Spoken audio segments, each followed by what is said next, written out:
जानकी लगेचच आईला आणायला घरी निघते. जानकी आता लवकर जाऊन आईला घेऊन येते आणि आईसोबत आजी देखील येते.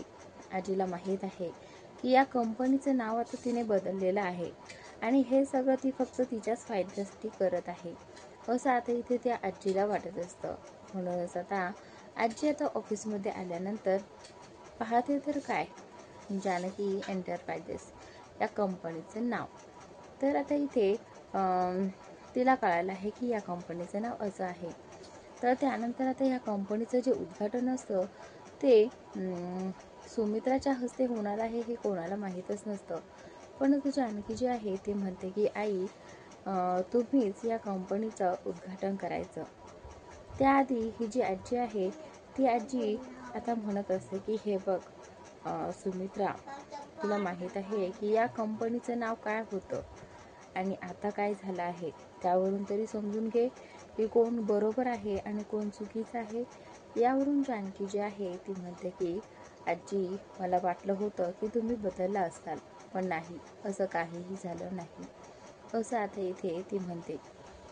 त्यानंतर आता ही जी जानकी जी आहे ती म्हणते की आजी, तुम्हाला वाटत असेल की असं तसं, पण नाही, खरं तर मी आईला स्वतःहून बोलायला गेली आहे आणि कशासाठी हे कोणालाच माहिती नाही आहे. खरं तर आज मी उद्घाटन न करता आई या कंपनीचं उद्घाटन करणार आहेत आणि त्यासाठी मी आईला बोलवायला गेले होते.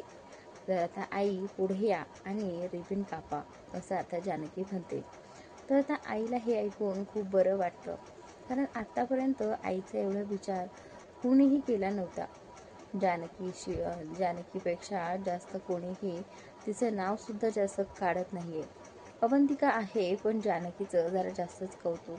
जानकी सगळ्याच्यात एक्सपर्ट आहे आणि दुसऱ्याचं मन जिंकण्यात तरीही खूप एक्सपर्ट आहे.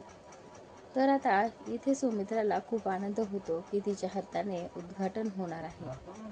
त्याचनंतर मात्र आता इथे ही जी जानकी आहे ती म्हणते की मी बोलते आणि करूनही दाखवते. तर आता जानकी म्हणते की आता एक रिबीन तर कट झाली आहे, पण आता पुढे आणखीन एक काम आहे. तर आता ही जी सुमित्रा जी आहे ती खूप खुश झाली होती. सुमित्रा म्हणत असते की अगं जानकी, सगळ्या बायकांना पुढं मिरवायची हौस असते, पण तू आहेस की सगळ्या बाबतीत मलाच पुढे घालते आहेस. आता बघ ना, हेच की उद्घाटन करायला सुद्धा तू मलाच पुढे घातलं. तर जानकी म्हणते की आई, एवढंच नाही तर पुढे अजून सुद्धा एक काम आहे. तर आता तुम्हाला आणखीन दुसरं एक उद्घाटन करायचं आहे. तर आता सौमित्र म्हणतो की अच्छा, म्हणजे त्याचं पण उद्घाटन आईच करणार आहे. तर आता इथे जानकी जी आहे ती म्हणते की हो भाऊजी. तर आता आई म्हणते की काय आता, काय अजून, आता कसलं उद्घाटन करायचं आहे. तर जानकी जी आहे ती म्हणते की आई, तुम्हाला ना फक्त लॅपटॉपचं बटन दाबायचं आहे आणि आता लॅपटॉपचं बटन दाबलं की सगळं काही तुम्हाला क्लिअर होईल. तर आता इथे ही जी सुमित्रा आहे ती लगेचच लॅपटॉपचं बटन दाबायला जाते आणि बटनाला हात लावणार. तर तेवढ्यातच लगेच तिला शॉक लागतो आणि तिला करंट बसतो. आता ती थरथरायला लागते आणि त्याचनंतर आता सगळेजण घाबरतात की आईला काय झालं असेल. तर आता हा जो ऋषिकेश जो आहे तो सगळ्यात जास्त पॅनिक झालेला आहे, कारण त्याने आधी त्याची एक आई गमावली आहे आणि आता दुसऱ्या आईला गमावताना तो नाही पाहू शकत. तर आता इथे सगळेजण घाबरतात. आता पटकन असं ऋषिकेश आईला ओढून घेतो आणि आई आता एका चेअरवरती बसते. तर आता ऋषिकेश जो आहे तर रडतो. सगळेजण म्हणत असतं की आई, आई उठा ना, काय झाले तुम्हाला, असं आता सगळेजण म्हणत असतात. अवंतिका, जानकी आणि सौमित्र हे सुद्धा आवाज देतात, पण त्यावेळी आता ही जी सौमित्र आहे ती कोणाचंही ऐकत नाही. पण ऋषिकेश जो आहे तो तर रडतच असतो. तो मोठमोठ्याने ओरडत असतो की आई उठ ना ग, आई उठ ना ग, हे बघ तुझा ऋषिकेश तुला हाक मारतोय, आई उठ ना ग, असं आता इथे तो म्हणत असतो. त्यानंतर आता ही जी सौमित्र आहे तरी ही बेशुद्ध असते. खरं तर ती मरणाच्या दारातच गेली आहे, पण लेकाने अशी हाक मारल्यानंतर ती मरणाच्या दारातून सुद्धा वापस आली आहे असं आता ती म्हणत असते.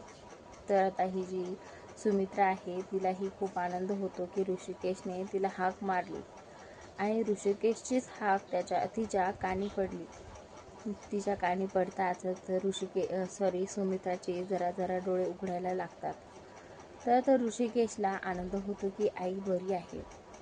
तर सौमित्र जो आहे तो त्या देशमुखला सोडवतो, म्हणतो की ही जी काही तयारी केली आहे त्यामध्ये तुम्ही सगळं काही चेक केलं नव्हतं का? तर आता हे जे देशमुख आहे ते म्हणतात की हो सौमित्र सर, आम्ही सगळं केलं होतं, पण माहीत नाही की हे शॉर्ट सर्किट कुठून झालं. तर आता इथे हा जो ऋषिकेश आहे तो म्हणतो की माझ्या जर आईला काही झालं असतं ना तर मी तुम्हाला सोडलं नसतं. तर जानकी जी आहे ती म्हणते की ऋषिकेश हे पहा, हे जरा टेक्निकल इश्यू आहे, कधी काहीही होऊ शकतं, त्यामुळे प्लीज त्यांना बोलून काही फायदा नाही. हे पहा, आय एम सॉरी असं आता इथे जानकी त्या देशमुखला म्हणते. जानकी म्हणते की खरं तर यांची त्यात काही चूक नाही आहे, पण तरीसुद्धा हे जे बोललेत ना त्यामुळे मी तुमची माफी मागते. तर आता ऋषिकेश जो आहे तो रागाच्या भरात बोलला होता, कारण त्याला त्याच्या आईची काळजी वाटत होती आणि जानकी जी आहे ती आता खूपच हे होते, कारण तर सगळ्यांसमोरच हा प्रसंग घडल्यामुळे सगळेच जण खूप घाबरतात. तर त्यावेळी आता ऋषिकेश जो आहे तो पुन्हा आईपाशी येतो आणि आईला विचारू लागतो की आई कशी आहे तुझी तब्येत, काय होतंय, तुला त्रास वगैरे होतोय का, आपण हॉस्पिटलला जायचं का? तर आता इथे सुमित्रा जी आहे ती म्हणते की नाही ऋषिकेश, हे बघ मला एवढं काहीही होत नाही आहे, तू काळजी करू नकोस. तर आता जानकी जी आहे ती विचारू लागते की आई नक्की काय झालं होतं. तर त्यावेळी आता ही जी सुमित्रा आहे ती सांगू लागते, अगं जानकी, मला ना त्या लॅपटॉपचा शॉक बसला आणि असा बसला जेणेकरून माझ्या डोळ्याला पूर्ण अंधारच आला. त्या अंधारामध्ये मला काही सुचलं नाही तर मी चक्कर येऊन बेशुद्ध पडले. तर आता इथे हा जो आहे म्हणजे ऋषिकेश जो आहे तो म्हणतो की हो आई,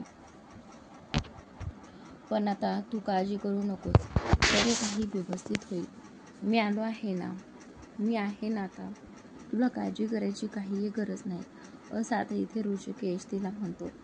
आता ही जी सुमित्रा आहे ती ही ऋषिकेशला म्हणते की ऋषिकेश, खरं तर तू मला हाक मारलीस आणि म्हणूनच माझ्या जीवात जीव आला असं आता इथे सुमित्रा त्याला म्हणत असते. आणि त्याचनंतर आता त्यालाही खूप बरं वाटतं. असं बोलल्यानंतर आता ते दोघेही जण एकमेकांसाठी रडत असतात. आता जानकीला हे पाहून खूप भारी वाटतं. जानकी म्हणते की मी खूप दिवसांपासून प्रयत्न करत होते, हे दोघं जवळ येण्यासाठी खूप काही करण्याचा मी प्रयत्न केला, पण ऋषिकेश मात्र ऐकत नव्हते. पण आता बरं झालं, ह्या प्रसंगामुळे तरी ऋषिकेश आणि आई दोघीजण एकत्र आले आणि त्यांच्यामधला अबोला मिटला. इकडे आता थोड्या वेळाने काही वेळाने ही जी सुमित्रा, ऋषिकेश, जानकी हे सगळेजण आता घरी येतात. घरी आल्यानंतर सुमित्रा जी आहे ती नानांच्या रूममध्ये येते. नानाच्या रूममध्ये आल्यानंतर ती नानांना सांगू लागते की माझा आणि ऋषिकेशचा अबोला आता संपला आहे. हे पहा, मी आणि ऋषिकेश आता बोलतो आहेत.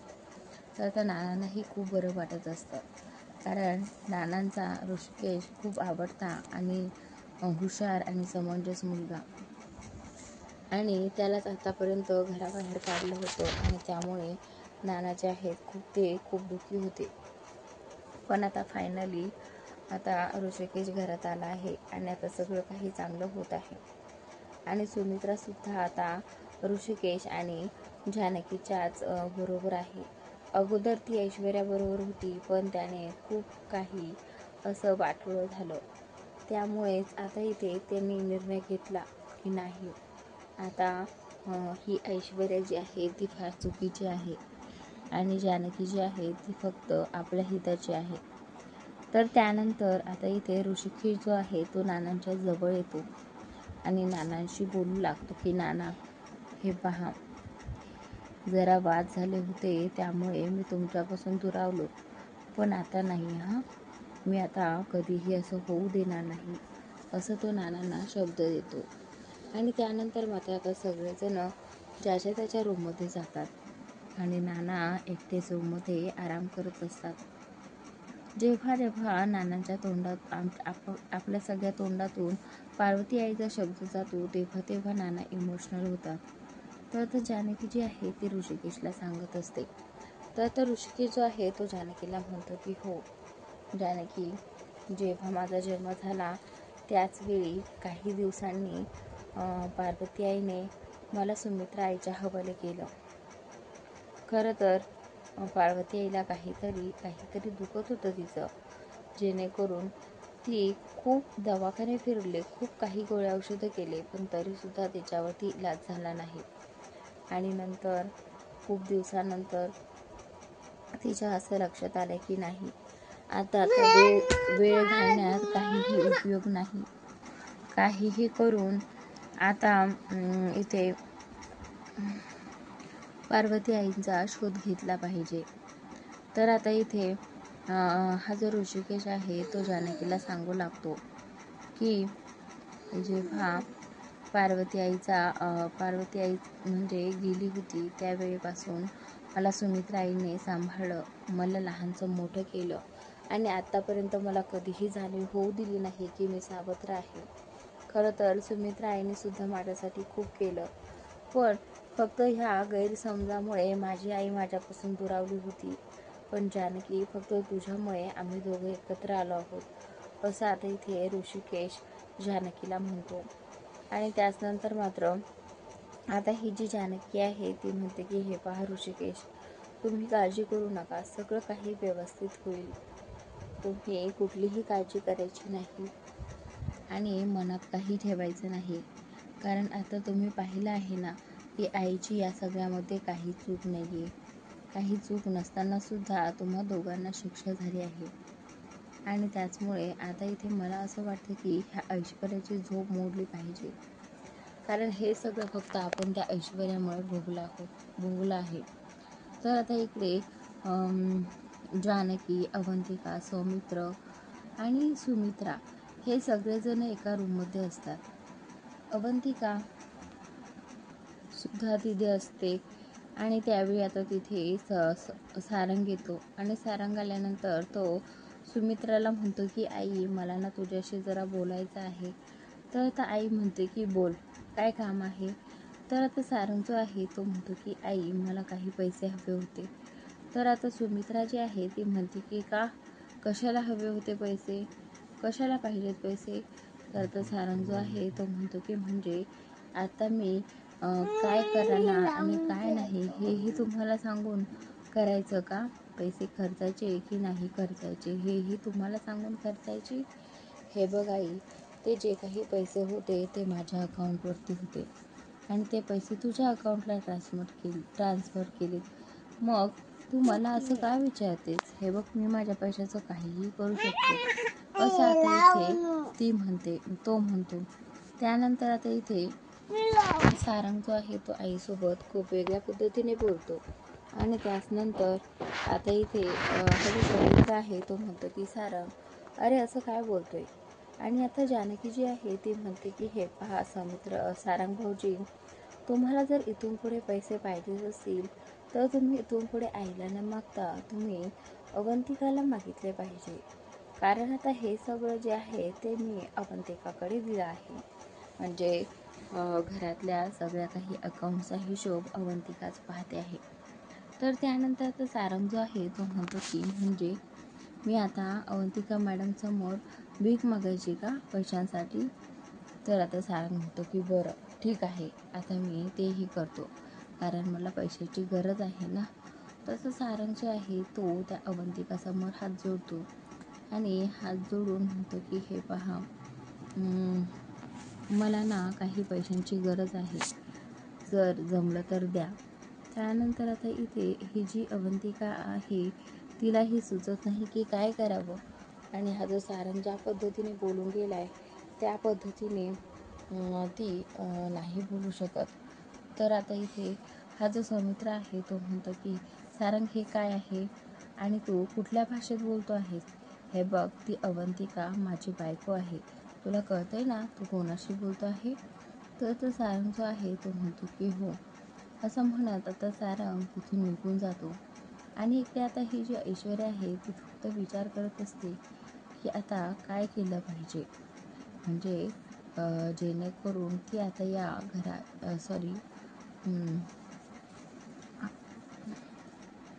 घरात आग लावता येईल असं तिला काहीतरी करायचं असतं.